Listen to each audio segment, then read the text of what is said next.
Eu tomo esse texto aqui para que nós pensemos um pouco no encontro transformador que cada ser humano, cada pessoa precisa ter com Jesus, o Salvador. Estamos aqui quase que ainda no prelúdio, na introdução do Evangelho, conforme percebeu, do Evangelho de Jesus Cristo, conforme percebeu o apóstolo João. E a gente sabe que este Evangelho é um tanto quanto sui generis no que diz respeito à narrativa que o evangelista faz de Jesus, sua vida, obra e ministério. Ele até não é incluído entre os outros evangelhos, que são chamados de sinópticos, pois que, vistos numa sinopse, ou juntos, relatam mais ou menos as mesmas coisas, fatos e milagres e ocorrências do ministério de Jesus. Esse, contudo, Evangelho de João, tem por objetivo chamar a atenção dos seus leitores primordiais, primeiros, e por conseguinte, a todo servo de Deus, toda a raça humana, por que não dizer, com relação à singularidade da pessoa de Jesus Cristo, enquanto o Cristo de Deus, o Verbo encarnado. De todos os evangelhos, ou de todas as narrativas dos evangelistas, este evangelho é um tanto quanto tardio. Ele foi escrito aí, talvez 62 anos depois de Jesus ter passado pela terra. E ele é eminentemente um evangelho, uma narrativa de natureza espiritual. E foi escrito diretamente à igreja do Senhor, aos salvos em Cristo. E o tema central deste evangelho é exatamente a divindade de Jesus, o Cristo de Deus. E a gente já observa aqui, João, na sua narrativa, já neste capítulo 1, deixa devidamente esclarecido que no encontro que Jesus tivera com essas pessoas, e essas pessoas sendo encontradas pelo Senhor, João já deixa claro qual era a natureza deste evangelho e que impacto transformador esse encontro com Jesus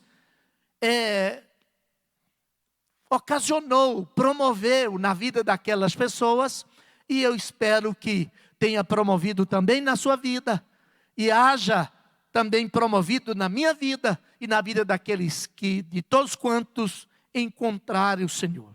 Veja bem que no contexto aqui, nós temos o testemunho de João, não o João evangelista, o outro João, o João o batizador.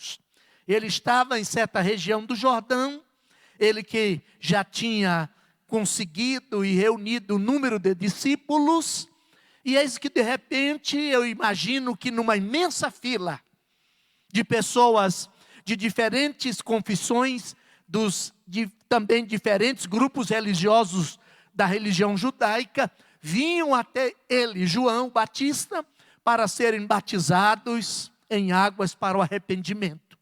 Eis que ele olha a multidão, ou na multidão, e aponta alguém e diz: eis aí o Cordeiro de Deus que tira o pecado do mundo. Eu fico pensando, como é que João, evidentemente um nazireu de Deus, talvez o último dos nazireus, e um dos 5 homens de toda a Bíblia, que tiveram o seu nascimento, os seus nascimentos anunciados por um anjo. E esse é um grupo tão seleto que das centenas de personagens da Bíblia, apenas 5, e ainda é seleto não apenas por ser um grupo reduzido, um número reduzido melhor, mas por ser alguém como Isaac, Sansão, Samuel, João Batista e Jesus. E ele tinha então essa percepção do Espírito Santo, porque o Espírito comunicou a ele que ele identificaria quem era o Messias. E aqui começa a primeira grande verdade que eu gostaria que você guardasse e meditasse comigo. Não haverá cristianismo. O encontro com Jesus não terá efeito transformador na vida de alguém que não consiga perceber a identidade, a verdadeira identidade deste Jesus, o Filho de Deus.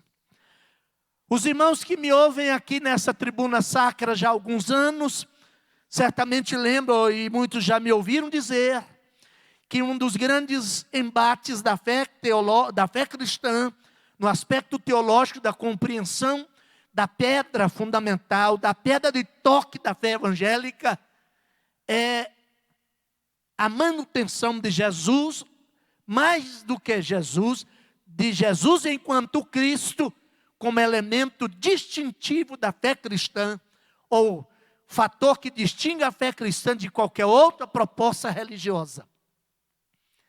E os irmãos lembram também que eu já disse aqui algumas vezes, que por displicência, eu vou usar uma palavra um pouco mais forte, negligência, preguiça mental e intelectual, e por causa de uma força cultural que é adjacente à nossa volta, não de agora, já de, quem sabe, 80, 100, 120 anos, houve um programa, um processo, uma dinâmica de desconstrução, primeiramente no mundo das ideias, e aí incluindo a teologia, a filosofia e outras ciências, no sentido de desconstruir essa dimensão de singularidade de Jesus, como Cristo de Deus, categorizando-o e até mantendo como um dos grandes homens da galeria dos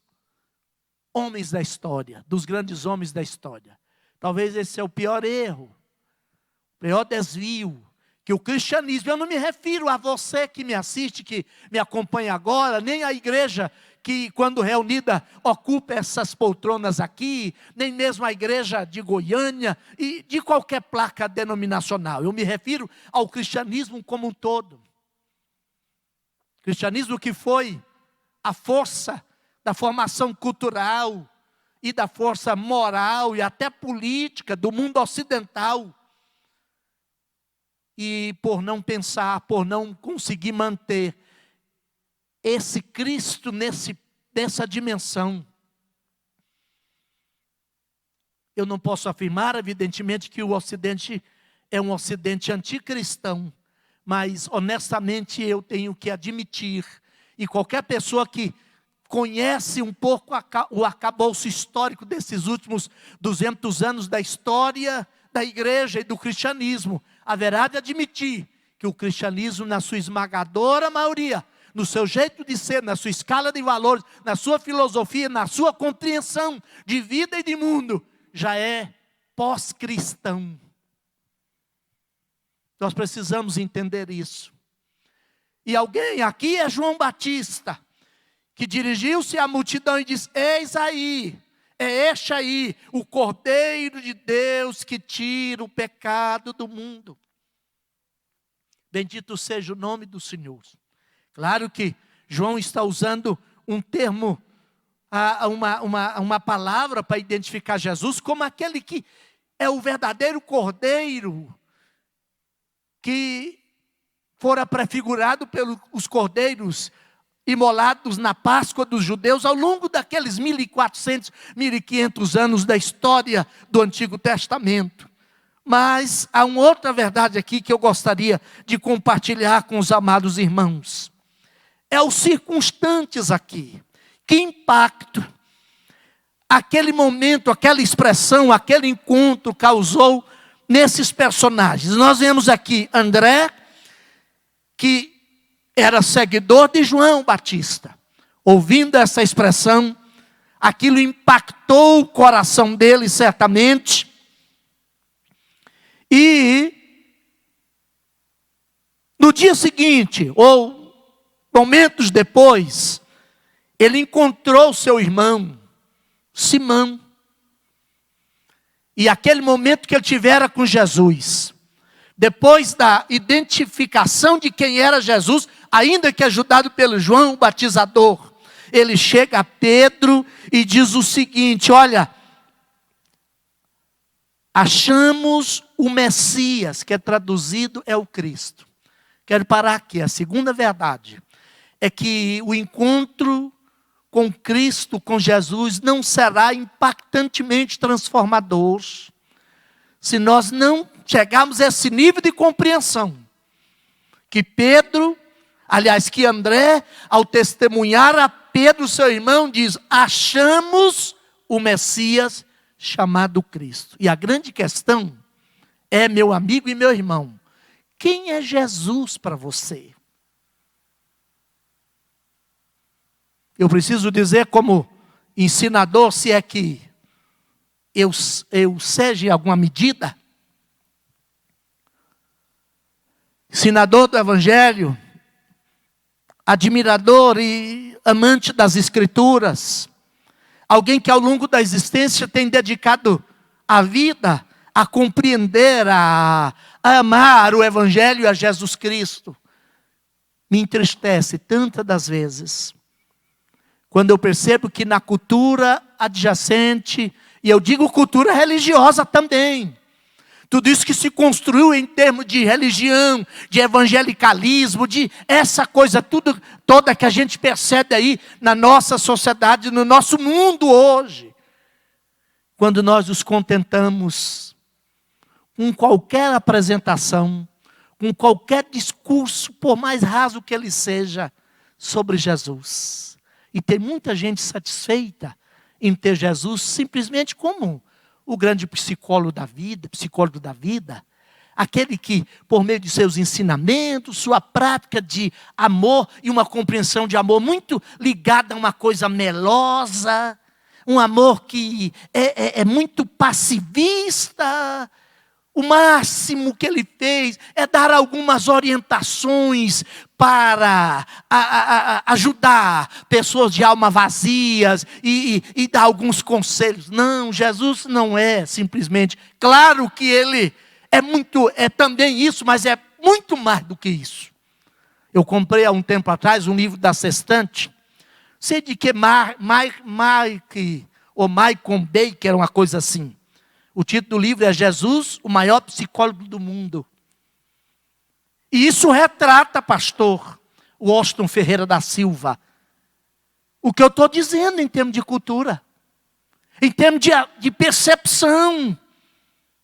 Como é que André, não obstante um encontro quase que fortuito e rápido, a percepção que ele teve ao testemunhar disso para Pedro foi: olha, Simão, achamos o Messias, o Cristo.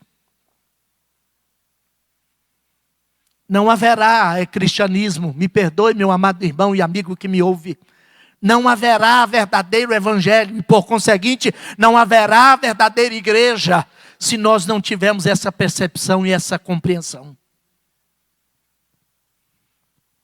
E aí eu fico olhando e hoje eu estudando um pouco mais a Bíblia, dos livros históricos, tentando perceber como é que toda essa construção, e é o terceiro ponto aqui, mas já vou introduzindo porque a gente encerra daqui a pouco, perceber como toda a construção e formatação das Escrituras enquanto revelação de Deus, desde os seus primeiros capítulos, vem progressiva, mas de modo cumulativo, apontando para Cristo. O príncipe dos pregadores, Spurgeon, chegou a dizer que todo pregador verdadeiramente evangélico e comprometido com o cristianismo, não importa o texto que ele abra nas Escrituras, em quaisquer dos seus livros, ele tem que encontrar, a partir do texto, o caminho para Cristo e sua cruz. E algo que às vezes dificultou aí essa percepção de André nos nossos dias foi que nós fomos jeitosamente aceitando e convivendo, porque não são coisas eminentemente más, não surgiram de inimigos ostensivamente colocados ou apresentados contra a fé cristã, e nós somos nos satisfazendo com o mínimo, aceitando o mínimo sobre Jesus Cristo, sobre quem Ele é de fato. E a grande força disso, para identificar mais no meio do arcabouço, do evangelho, do movimento evangélico brasileiro, é a tendência a perceptível, comumente perceptível, de retorno ao Antigo Testamento, aos cajadinhos, às arquinhas, aos negócios, é sinal de que a gente não compreendeu. Porque na declaração de João o Batista, ele já está dizendo, está implícito aqui, eis aí o Cordeiro. Esse é aquele apontado desde o início, desde o animal imolado por Deus, lá no Éden, quando os nossos primeiros pais caíram e estando nu, Deus fez veste de pele para eles, o cordeiro ou a ovelha que Abel imolou pela fé, e eis aí, cumpriu-se então aquilo tudo lá. Ainda hoje tem o condão, tem o objetivo, tem a proposta, tem o propósito melhor de nos conduzir para Cristo. Ele chegou. Ele está aqui. Terceiro, para a gente, eu tenho 4 questões e 4 verdades, quero compartilhá-las com os amados irmãos. E essa percepção, olha que o que André disse a Simão Pedro: achamos o Messias, que traduzido é o Cristo. Olha aqui, levou a Jesus, e olhando Jesus para ele, disse: tu és Simão, filho de Jonas, tu serás chamado Cefas, quer dizer Pedro. A terceira verdade que eu coloco aqui, o encontro com Jesus não será impactantemente transformador se nós não nos tornarmos vulnerabilizados, inteiramente devassados diante dele. Se não nos deixarmos tocar pela palavra dele, pela a voz dele, pelo toque transformador dele, nos mais profundos porões do nosso ser. E eu volto a dizer uma questão aqui. Nada contra todas as ciências e todas as teorias que visam ajudar o ser humano. Eu digo por quê? Eu não me defino como teólogo, me defino como teologando. Alguém que estuda a Bíblia e que a partir da Bíblia formata ou busca formatar uma teologia, que é a tentativa de chegar a uma compreensão mais objetiva e homogênea, ampla, de tudo que a Bíblia fala de Deus, acerca de Deus, da salvação, da igreja e inclusive do mundo, do cosmos, como criação de Deus. E essa revelação, essa teologia emanada, surgida da revelação, começa aqui nas páginas das Escrituras com a doutrina do homem. Eu tenho pensado muito sobre isso nesses últimos anos. Então, qualquer ciência que ajude a compreender esse agente, ou esse elemento, esse sujeito, chamado homem, deve ser bem-vinda para o teólogo. Não obstante, nenhuma delas ter a resposta final, e não tem, e jamais terá. Quando eu tomo as Escrituras enquanto revelação, e o que dela emana como verdade teológica, como teologia, e essa compreensão objetiva e mais ampla e homogênea do que é o plano maior e macro de Deus, eu posso então, a partir desse entendimento, utilizar tudo de útil positivo que qualquer outra ciência, porventura, me ofereça, na tentativa de ajudar, compreender, tratar com o ser humano e do ser humano. Mas sem a teologia, primeiramente, como base, evidentemente, eu vou dar com os burros na água. E aí eu vejo aqui nesse texto, Jesus olhando para Pedro, aliás, Simão, até aqui Simão, e Pedro se deixa nesse encontro ser tocado, tomado, atingido por Jesus, e Jesus vai nos porões, nos labirintos mais secretos da vida desse homem.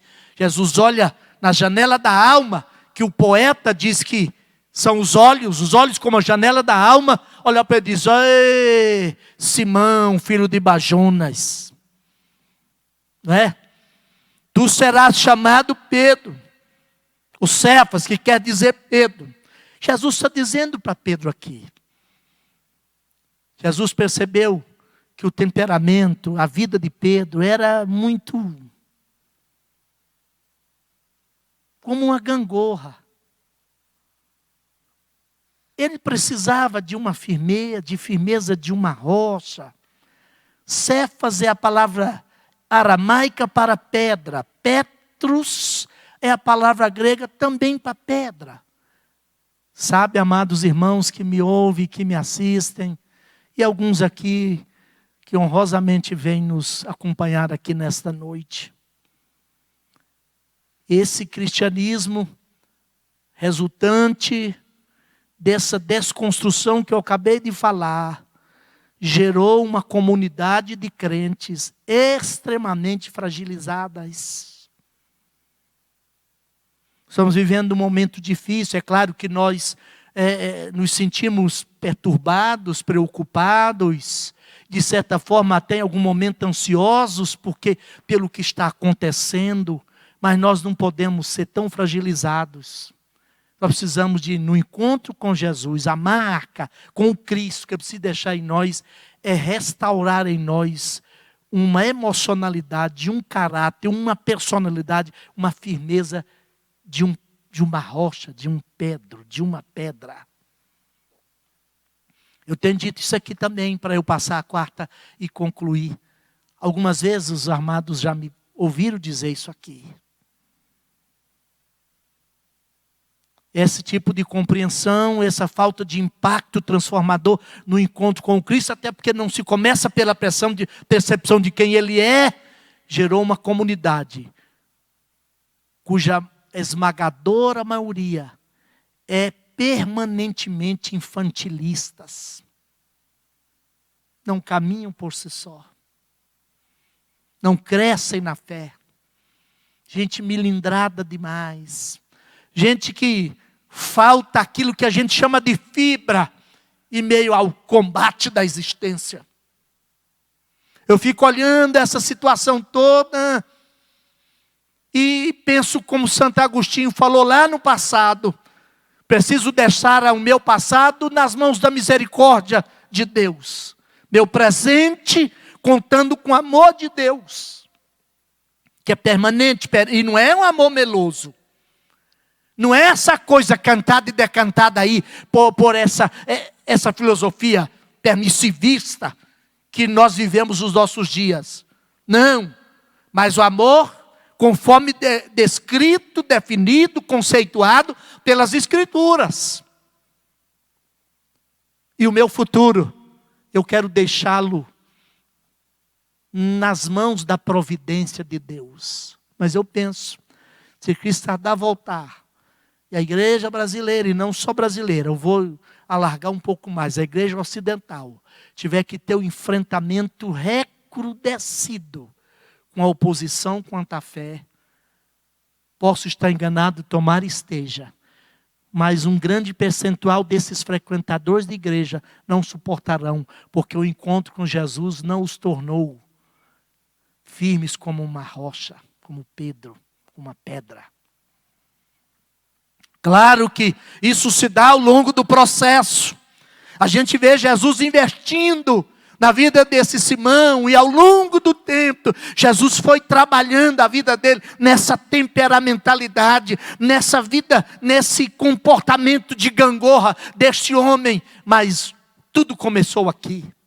E por último, eu quero dizer algo aqui da parte de Deus. Olha bem, está no versículo 45. Agora um outro personagem, nós falamos de dois, André, que abordou a Simão. Simão foi ter com Jesus, e Jesus olhou para ele e impactou a sua vida no primeiro momento. Aí vem Filipe, que eram conterrâneos da mesma cidade de Betsaida, né? O Novo Testamento tem duas Betsaidas da geografia do Novo Testamento. Ambas, uma ficava na Galileia, na província da Galileia, e outra ficava na província de Decápolis, mais ao norte de Decápolis. Betsaida Júlia foi onde Jesus operou o milagre da primeira multiplicação dos pães. E Betsaida, a cidade natal de André, Simão e Filipe, ficava no sudoeste do mar da Galileia, e a palavra Betsaida significa casa do peixe. Bet, casa, side.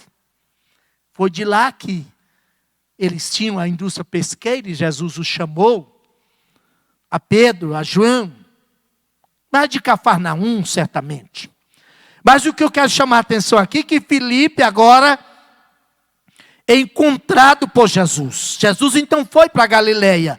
E aí, Jesus achou a Filipe e disse, segue-me. E Filipe, que era de Betsaida, cidade de André e de Pedro, achou um outro elemento, Natanael. Quero parar aqui. Esse Natanael, Nab, vem da mesma raiz de profeta, Deus, mais ou menos numa corruptela, num sentido bem comum aqui, profeta de Deus. Filipe diz para ele assim, olha, Filipe,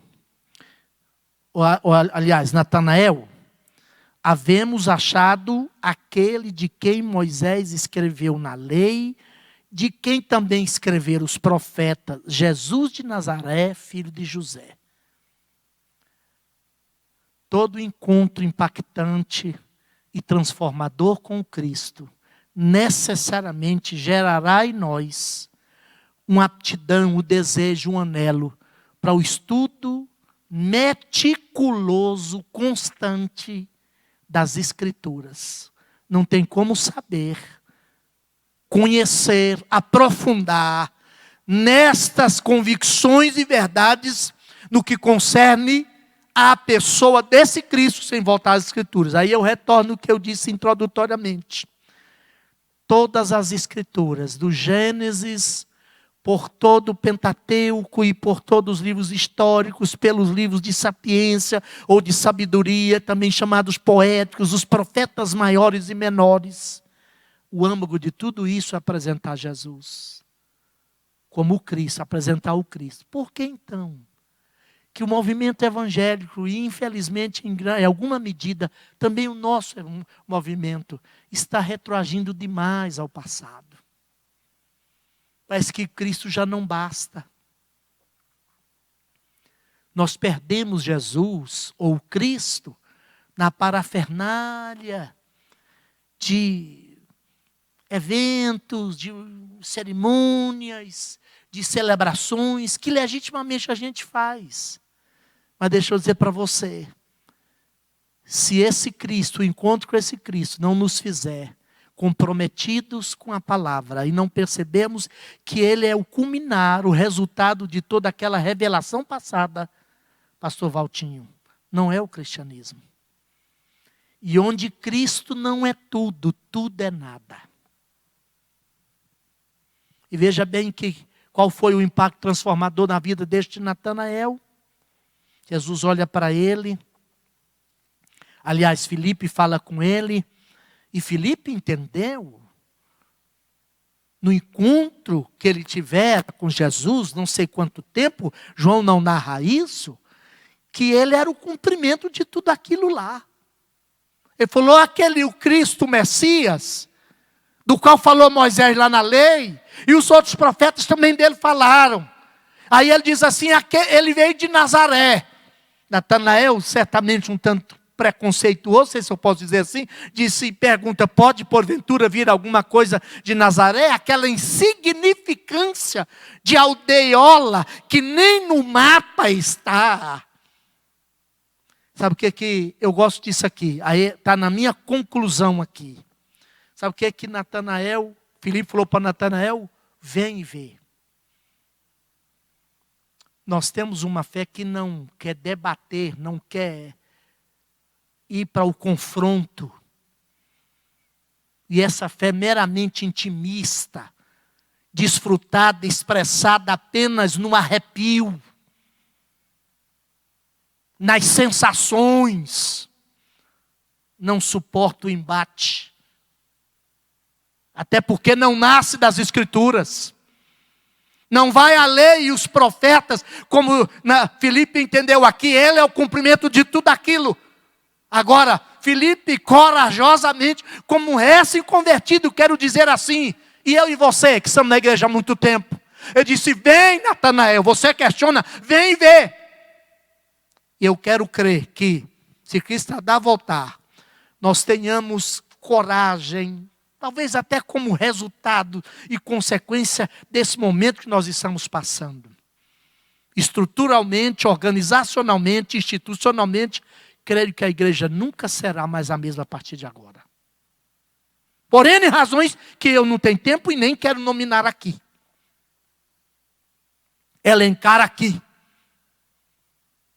Mas que surja de tudo isso aí uma igreja composta de crentes como você, como eu, que tenha sido impactados desse encontro transformador com esse Cristo. E que nós tenhamos a coragem de chamar os questionadores, como Filipe chamou, vem e vê. Nós não podemos ter uma fé de gaveta, uma fé de buraco, de sacristia apenas. Nós temos que levar os valores da nossa fé para a rua. Eu li um livro, não sei se é de Orlando Costas, um teólogo porto-riquenho. Ele disse, a teologia invadiu as ruas. E nós estamos vivendo um momento muito sui generis, que profeticamente até nos chama a essa análise. Por quê? Que não obstante o expressivo número e percentual dos evangélicos nesse país, nosso impacto com esse Cristo não tem a dimensão de um Filipe, que chama um questionador e diz, vem ver. Porque, conquanto não seja errado, meu amigo e meu irmão, mas nós nos acostumamos e achamos muito bom, e é bom mesmo, a gente construir nossas estruturas e nossos guetos e vivemos comodamente dentro dele. Nós não temos coragem ao embate dos questionamentos. Levar essa fé para a cátedra, lá da filosofia, lá do questionamento. Porque aí, Jesus vai outra vez nesse texto, eu encerro aqui.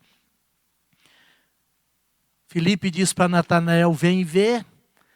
No dia seguinte diz que Jesus viu Natanael chegando, Jesus falou para ele, eis aí, um verdadeiro israelita. Olha bem, Jesus usou duas palavras importantes nesse texto aqui.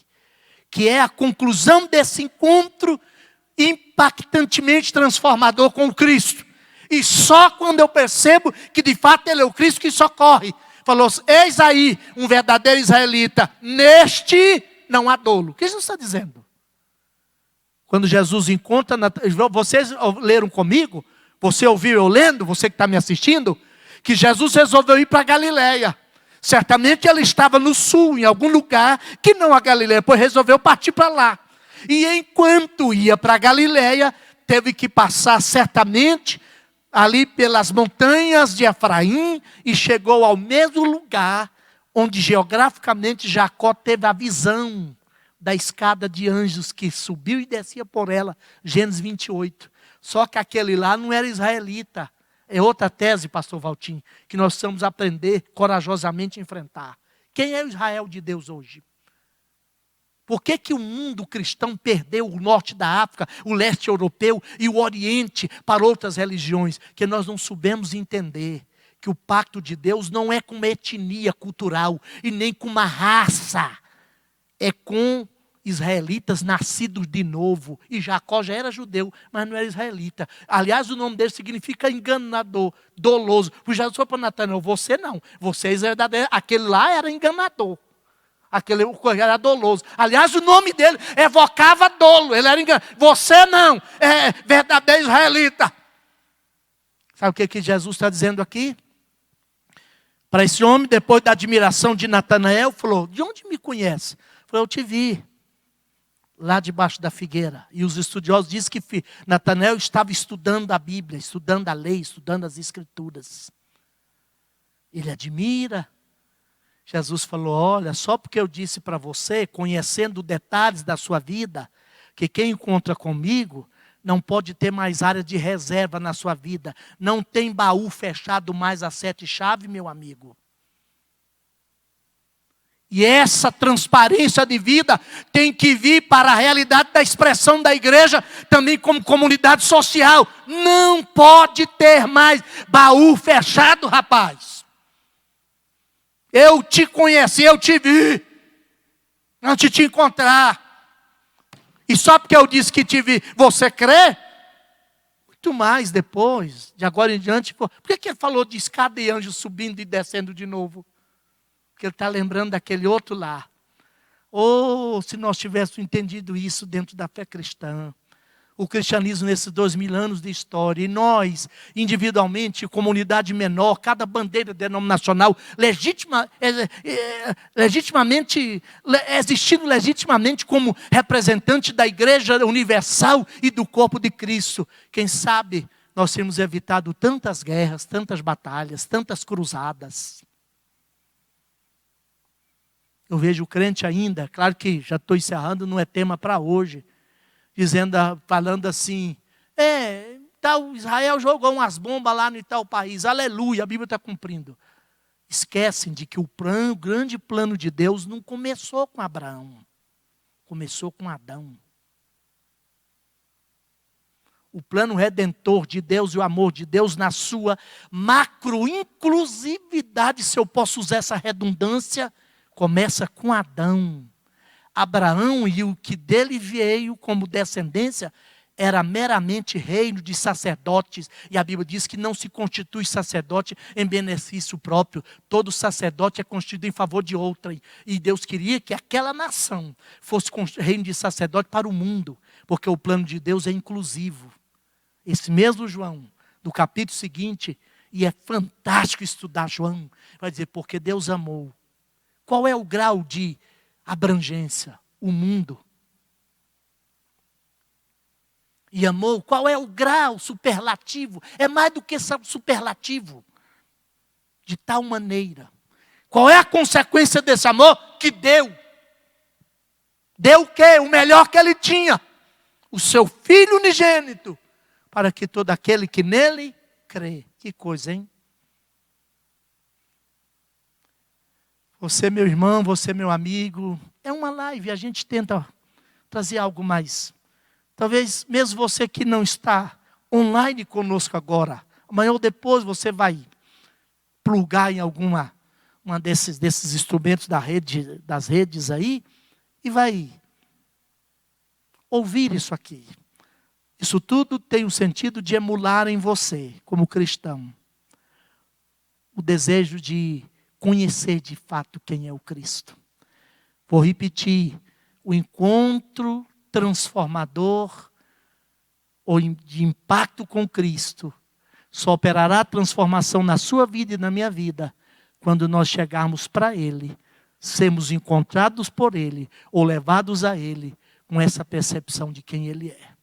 Tira da sua cabeça que Jesus como mestre te basta, que Jesus como grande homem da história te basta, como Jesus como grande catalogador de um novo código de ética focada no amor. Tire isso da sua cabeça. Se Jesus não é o Cristo, escandalosamente Deus homem e homem Deus, você não tem cristianismo. Eu quero orar com você e por você. Pai querido, do precioso nome de Jesus Cristo, nós temos o privilégio,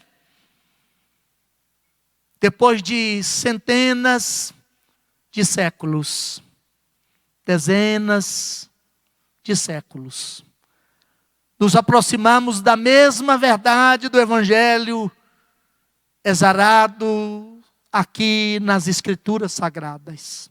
Deus, a Tua palavra também nos diz que o Deus deste século, e Ele é terrivelmente sagaz, habilidoso na arte de cegar o entendimento das pessoas, especialmente dos incrédulos, para que eles não percebam a iluminação deste Evangelho na mente e no coração.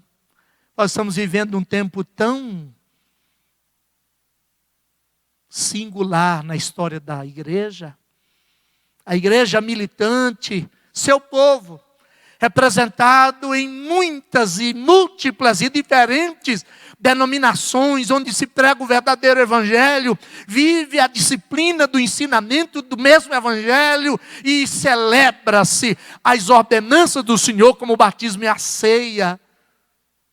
Mas tantas vezes nos deixamos levar pelo canto da sereia das filosofias deste mundo. E Satanás, desde o início desta igreja, tentou de alguma forma inviabilizá-la, enfermá-la por dentro, persegui-la, atacá-la do lado de fora pela perseguição, infiltrar nela. E a sua maior tática, e às vezes aqui, na qual e pela qual ele tem alcançado o maior êxito, é desconstruindo nossas verdades e levando-nos a aceitar algo menos do que aquilo que a sua palavra propõe. Por preguiça, por negligência, por nos contentarmos como a igreja apenas como uma organização, uma instituição com grande e forte presença na sociedade, e é bom que ela tenha, mas ela precisa ser mais do que isso, Pai. Se ela reduzir apenas a isto, ela vai perder o seu impacto de comunidade transformada e também transformadora. Espírito de Deus, eu quero rogar a Ti, que pelo Evangelho e no Evangelho Tu venhas iluminar nossa mente, a fim de que nós que manuseamos e tratamos e trabalhamos e ensinamos e pregamos o Evangelho, Pai, nós possamos aproveitar esse momento e ouvir, como homens de Deus já têm dito, por esse Brasil afora, inclusive um dos nossos líderes nessa nação, Deus está falando com a humanidade. O problema é que às vezes Tu estás presente, mas nós não conseguimos definir a Sua voz, não escutamos o Seu chamado. E tantas das vezes, perto do Senhor, estando ao Seu lado, nós cometemos o erro de Maria. Confundimos o Senhor com o jardineiro e pedimos que o jardineiro nos traga um Cristo morto. Nos revele onde está o Cristo depositado na sepultura da frustração, da decepção. Por favor, Senhor, abre os nossos olhos. Traga um despertamento, um reavivamento de compreensão, de percepção ao Seu povo. Eu oro em nome de Jesus. Gente, você que nos assistiu, que nos acompanhou,